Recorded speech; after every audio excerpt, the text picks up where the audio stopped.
Alat reproduksi pria. Sperma diproduksi dan disimpan pada alat reproduksi pria. Di sini Anda bisa lihat bagian sistem reproduksi pria. Testis atau buah zakar, penis atau batang zakar, uretra atau saluran kencing, vas deferens atau saluran benih, kelenjar prostat, vesikula seminalis atau kantung mani. Dalam testis, terdapat apa yang disebut tubulus seminiferus. Tubulus seminiferus adalah organ yang memproduksi sperma. Ovarium wanita hanya memproduksi 1 telur dewasa setiap bulan. Sementara, tubulus seminiferus pria memproduksi lebih dari 12 miliar sperma setiap bulan. Bagian di atas tubulus seminiferus adalah epididemis. Sperma berkumpul ke epididemis untuk didewasakan. Proses ini berlangsung selama 20 hari. Sebelum terjadi hubungan seksual, penis terisi dengan darah dan berereksi. Lalu dengan rangsangan yang cukup, proses ejakulasi dimulai. Pada puncak senggama akan terjadi pancaran air mani yang membawa sel sperma. Dari epididemis, sel sperma akan mengalir ke atas menuju ampula, yaitu bagian terluas pada ujung saluran benih. Ampula akan bermuara pada saluran kencing yang memiliki katup. Katup akan terbuka pada puncak senggama, sehingga air mani akan keluar melalui saluran kencing dari tubuh.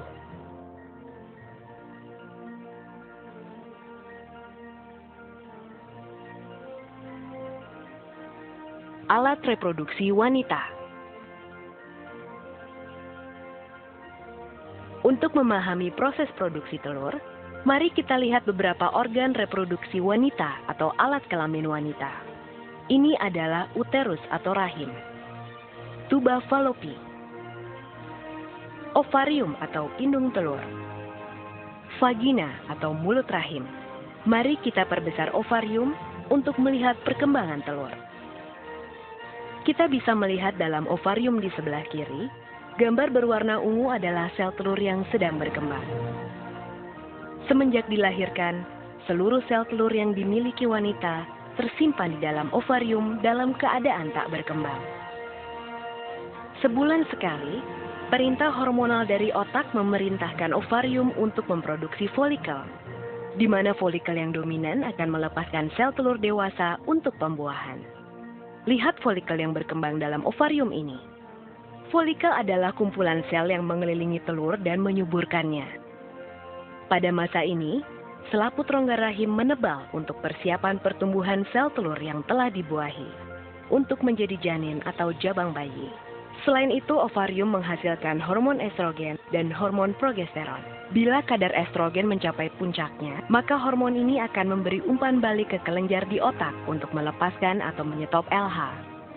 Untuk menyiapkan telur untuk pembuahan, FSH mulai membagi materi genetiknya. Ini tanda dimulainya siklus reproduksi. Folikel kemudian melepaskan hormon estrogen yang membuat lapisan uterus dapat menerima telur yang telah dibuahi. Dalam perjalanannya menuju uterus, ada 2 hal yang dapat terjadi pada telur. Dibuahi oleh sperma atau tidak. Jika terbuahi, biasanya terjadi di tuba fallopi. Dari situ telur menuju uterus dan tertanam dalam dinding lapisan uterus untuk menyuburkan dirinya. Jika telur tidak dibuahi dalam waktu 24 jam setelah keluar dari ovarium, ia berhenti berkembang dan hancur sebelum mencapai uterus.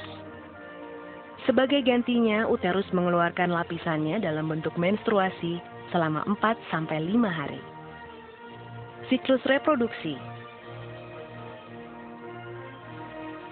Siklus reproduksi berkisar antara 21 hingga 40 hari. Hanya sekitar 10 hingga 15% wanita yang memiliki siklus 28 hari. Menghitung siklus reproduksi dapat dilakukan dengan membuat catatan pada kalender. Dengan demikian, masa subur dapat diketahui. Hal ini sangat berguna untuk menentukan kapan masa subur dan ovulasi terjadi.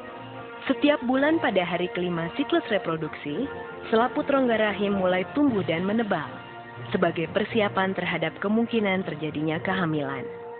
Pada sekitar hari ke-14, terjadi proses pelepasan telur dari ovarium atau ovulasi. Sel telur ini masuk ke dalam salah satu saluran Fallopi. Dan jika saat ini ada sperma yang masuk, maka terjadilah pembuahan.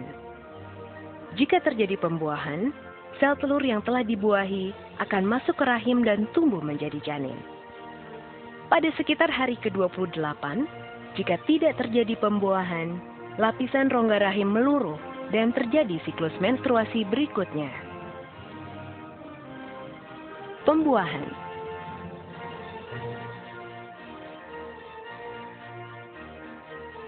Jutaan sperma dilepaskan dalam satu kali ejakulasi saat puncak senggama.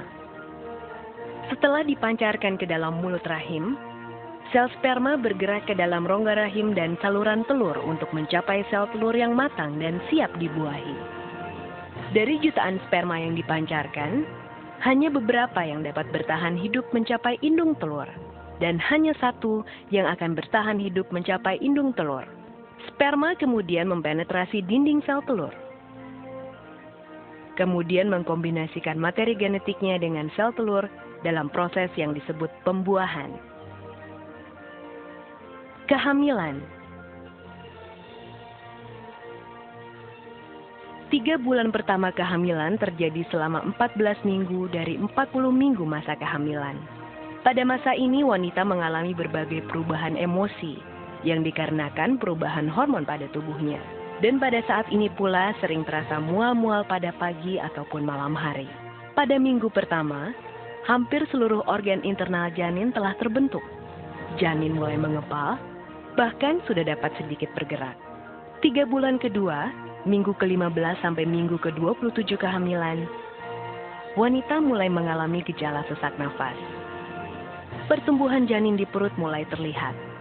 Muncul kerut dikarenakan membesarnya kandungan. Pertumbuhan janin terjadi paling cepat di minggu ini.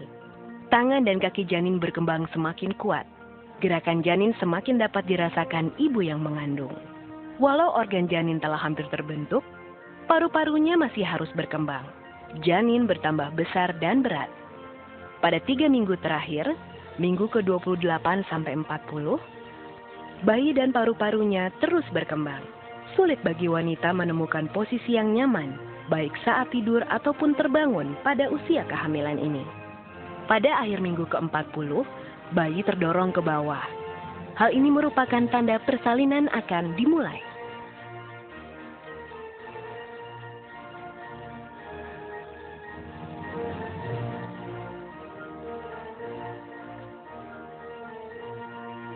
Kelahiran.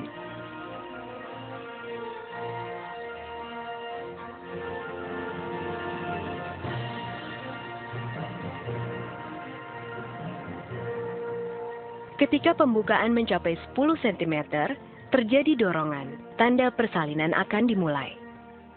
Bayi memulai perjalanan melalui saluran rahim. Saat kepala bayi mulai berputar, ia dapat saja terluka ketika menuju ke bawah saluran rahim yang sempit pembukaannya. Tulang kepala bayi memiliki ruang yang bernama fontanel, yang membuat kepala bayi memanjang dan cukup untuk keluar melalui saluran rahim. Kepala dan pundak bayi disangga, sementara bagian tubuh lainnya keluar dengan mudah. Ketika keluar, kepala bayi secara otomatis kembali ke ukuran normalnya. Keluarga bahagia yang telah melaksanakan program keluarga berencana ini nampak riang gembira. Penantian panjang selesai sudah. Berharap bayi mereka kelak kan menjadi anak yang berkualitas. Bersama mereka akan menjalani kehidupan di masa mendatang dengan sebuah keluarga baru. Keluarga berkualitas.